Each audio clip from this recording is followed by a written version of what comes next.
তো হয়েছে, কি বলবেন এই বিষয় নিয়ে? প্রার্থী ঘোষণা হতে অনেকটা তো দেরি হয়ে গেল। হ্যাঁ, ঘোষণা বলতে দেরি ঠিক না, একদম ঠিক টাইমেই হয়েছে। এতে কোনো অসুবিধার কারণ নেই।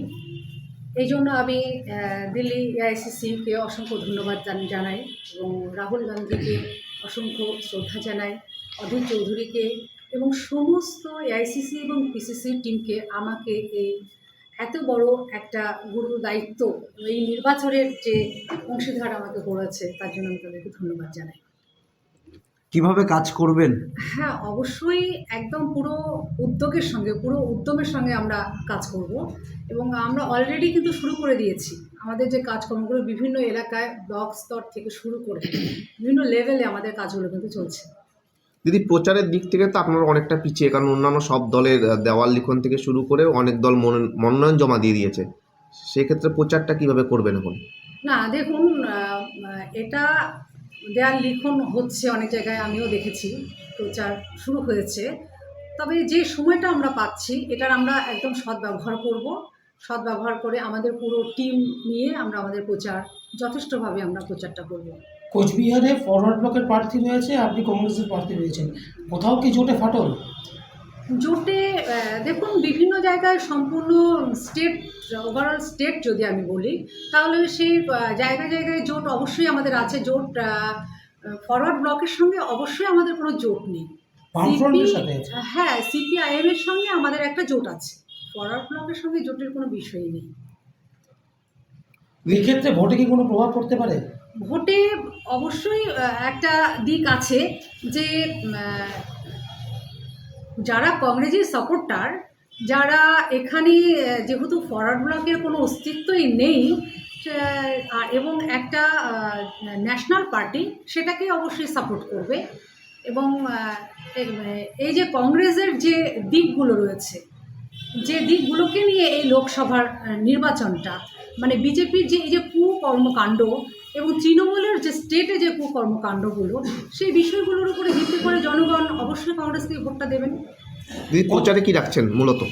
প্রচারে দেখুন, প্রচুর বিষয় রয়েছে প্রচারের, তার মধ্যে আমি উল্লেখ্য যে দিকগুলো আমাদের থাকবে, আমাদের যে মেইন মোটো, সেগুলোর মধ্যে আমাদের এখানে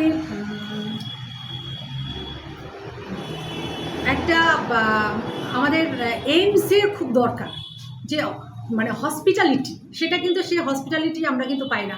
আমাদের হয় কলকাতা, না হলে আমাদের দেখা যাচ্ছে দিল্লি এইমস বা আদার্স সাউথ ইন্ডিয়ায় আমাদের যেতে হচ্ছে। তো সেটা যাতে না হয়, বীররঞ্জন দাসমুন্সি খুব চেষ্টা করেছিলেন যে রায়গঞ্জে সেই এইমসটা নেবার জন্য বারবারই, কিন্তু সেটা আমরা চেষ্টা করব। আমার প্রধান যে উদ্দেশ্য এবং কংগ্রেসের প্রধান উদ্দেশ্য থাকবে এই এইমস একটা কোচবিহারে গড়ে তোলা। দ্বিতীয়ত, আমাদের যে তোরসা সেতুটা রয়েছে ঘুঘুমারি, যেটা আপনারা দেখেছেন প্রচণ্ড দুর্বল, প্রত্যেকবার ওটাকে কিভাবে সারাই করা হয়, বর্ষাকালে প্রচণ্ড যানজট বেঁধে যায় এবং যে লরিগুলো সেদিক দিয়ে আসে এবং মানুষের যে টাইম মিসইউজ হচ্ছে, তো ওয়েস্টেজ টাইম, সেটা যাতে না হয় তার জন্য আমরা ফাঁসিরঘাটে যে ব্রিজটা, এটা একটা বড় একটা ইস্যু। আর তাছাড়া আমি বলবো যে এখানে কেন্দ্রীয় বিদ্যালয়ের ক্ষেত্রে কিন্তু সেভাবে কোনো রকম উন্নয়ন হয়নি। তো কেন্দ্রীয় বিদ্যালয়, সেন্ট্রাল যে স্কুল বেস, যে সেই উন্নয়নের দিকটা, অবশ্যই এডুকেশনের দিকটা দেখা হবে।